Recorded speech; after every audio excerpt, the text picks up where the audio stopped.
day, Tamers. With the Ultimate Cup's new single colour only rule set coming in, we're going to go over a few decks that actually fit this very well that may have been suffering from the lack of dual colour synergy. Start this off, we're going to go with Bloomlord. Now, Bloomlord's probably a deck you guys see at locals, and you probably think like it's not that great. Trust me, this deck goes crazy.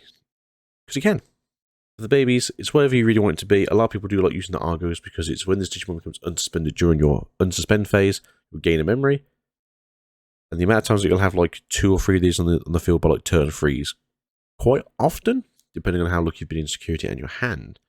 Now, this is something I've been meddling with a bit more, but you know, you're looking at the cheap mushroom boy over here in case you just want to give your opponent very little memory, as well as it being a vegetation for 3000 DPLS, which is very good in this deck's synergy of throwing things on the field.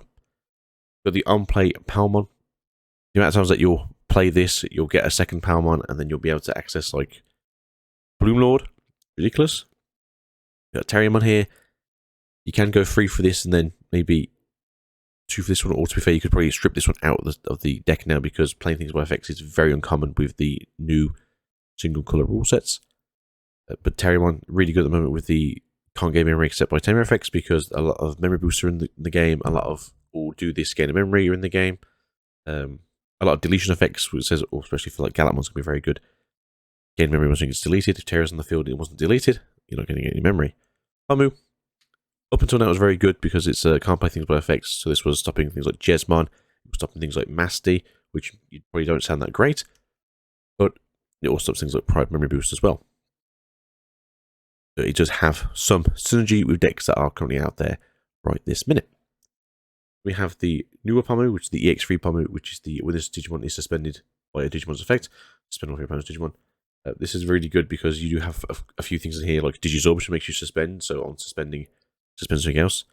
You also run Samadhi Santi, which also has the whole suspend one of your things to suspend one of your opponents. So you actually get double suspending, which is really good. Red Veggie, again, is just one of these 3000 DP points, so you can get on the field very early, and being a level 4 means you can quickly get into level 5s, which then go into level 6s, as well as in having just access to things like Sunflow. When Digivolving, suspend one of your green Digimon. You may play one Digimon card with Vegetation, Plant, or Fairy in one of its traits, and 3000 DP or less from your hand without paying its play cost. Again, Red Veggie, Pamu, Palmon, Mushroom. Terriermon is literally just in here now just to be more of a bane to your opponents than anything else, as this deck essentially was before. 4 of these and 4 of these, just because you could get them out for free. We run just one Terriermon, because you only really care about the first thing that's going to smash you in the face. Digital Jordan 2, which is really good, costs 1 to go into. And then your opponent's turn once per turn. When an opponent's Digimon attacks, you may switch the target of the attack to one of your suspended Digimon, which sometimes there's a case of like a Bloomlord's on the field or like a Hydra is on the field. Then your Agiramon, main once per turn. By suspending one of your green Digimon, you may play one Digimon card with Vegetation, Plant, or Fairy, one of its traits or less from your hand for play cost. This is really good a bit further on if you have, let's say, extra Palmon in your hand and you don't have to worry about going into Bloomlord. We have Argon here, which is Digivolve 3, which is essentially Digivolve for 0. When attacking, you may play one level 3 green Digimon card from your hand suspended without paying its memory cost. Again, really good because you can just throw out a Palmon, and Palmon doesn't care if it's suspended. It actually just goes into the power that is Bloomlord. We also have Entmon, which is just Digivolution 3, makes it a 1-cost Digivolution, and then when Digivolving, if you have 2 or more suspended Digimon, you play unsuspend this Digimon, which, again, depending on what it was, you know, if you were, let's say, this Red Veggie, you got suspended by this effect, this is suspended, so this is suspended, so you're now 2 Digimon, you get to unsuspend, or if you got the stack out, so for instance, this went out first, the following turn you do this to do that, then you go up into Agira, this then suspends itself, Digivolve into this for 1 or 4, depending on what's going on. And then here you go, you got your stuff going. When Digivolving, you may suspend one of your Digimon. Then gain a memory for each suspended Digimon with Vegetation, Plant, or Fairy in one of the traits you have in play. If you gain 2 memory or more by this effect, unsuspend this Digimon and gains Piercing for the turn. Your turn for every 2 suspended Digimon you have in play, this Digimon gets 2000 DP and gains Secure Attack +1. Now, when it suspends itself to attack, it does not consider itself as it's before it actually starts to swing, which is one of the very few ones that don't count itself, I believe. And the only reason I know this is because I went through this with the Just test, and it would have been the 4th thing, and it didn't gain any stats when it swung. So, That's what we know about Bloomlord. Its stats also don't change as well when it swings. So if you hit security and, for instance, all your stuff is 3000 DP and you hit a Crimson Blaze, despite the fact everything getting whooshed off the field, you'll still be able to have the extra security attack that you had when you started attacking. Next is Hydra. This is your control variant for the deck. When Digivolving, you may suspend one Digimon. All turns once per turn, when an opponent's Digimon becomes suspended, for each other suspended Digimon with Vegetation, Plant, or Fairy in one of their traits. In play, you may gain 1 memory. End of your turn once per turn. If you have 2 more suspended Digimon with Vegetation, Plant, or Fairy in their traits, return one of your opponent's suspended Digimon to the bottom of the owner's deck. Very powerful, very good. And this is why this is your control variant. Now, you could also run Nidhogg if you wanted this deck.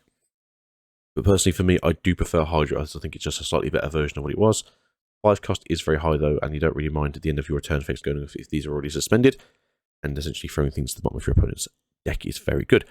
Because occasionally you'll get a big target and your opponents won't see it coming for whatever reason. Santi, main. You may suspend one of your Digimon to suspend one of your opponent's Digimon. Or Tamers. Your opponent's card suspended with this effect cannot unsuspend until the end of their next turn. So essentially, if you do this in your turn, the following turn they can't unsuspend it, and then they go around again. Green Memory Boost. Tamers of Memory Boost. Spend 3, reveal the top 4 cards to your deck, add 1 green Digimon card to your hand, put the rest of the bottom in any order you prefer, then put this card in the battle area, and then delay. So a turn later, you may trash this card to gain 2 memory. And then Mimi at 4. You might be thinking it's crazy. To be fair, I used to run this deck with... What do I used to run this deck with? I think like 2 less of these, and then run 2 of the green hybrids. So that way, if these are extras, you can swing for game. But to be fair, the amount of like bodies you have on this field, you don't really care about hybrids too much. The big effect for this is because Mimi, if especially got multiple, you can just trigger all your eggs as fast as you can. So if you go start of your turn, egg, swing on the egg, activate Mimi, that goes onto the field. That does not have Summoning Sickness, so it can just swing into your opponent, either for game or for whatever else. If you've got multiple, you can obviously trigger it again. So you go, oh, I'm going to hatch another egg and then put another Digimon down, get another draw. It goes very quickly. You'll be surprised how fast it does actually go. The deck overall is very quick. There's been quite a lot of games where I'll be swarming the board within, I want to say, like 2 turns. I'll have like 4 bodies on the field. And then follow up for this. You'll be swinging with Piercing at 16k with, when you suspend a Digimon, draw a card, and then when an effect suspends one of your Digimon, get another memory. You'll be very surprised how often you'll be not going into your opponent's turn. Now, Hydra's a bit different here. Hydra's one of those cards where you kind of don't really mind going into your opponent's side for the memory and then wiping a big monster off their board and then having to sit there with 4 memory hoping that they don't really have an answer to your board. But Hydra is more just to slow their game down as opposed to you rushing with yours. The deck overall is fairly good, and I do see this having a really good chance of winning, if not being top 8 during the Ultimate Cup for the next couple of events. But that's it for today, guys. Thank you for being here. This is Gears Swiftly signing out. We'll see you guys soon for more decks that could be good during the Ultimate Cup. See you soon. Peace out. Bye.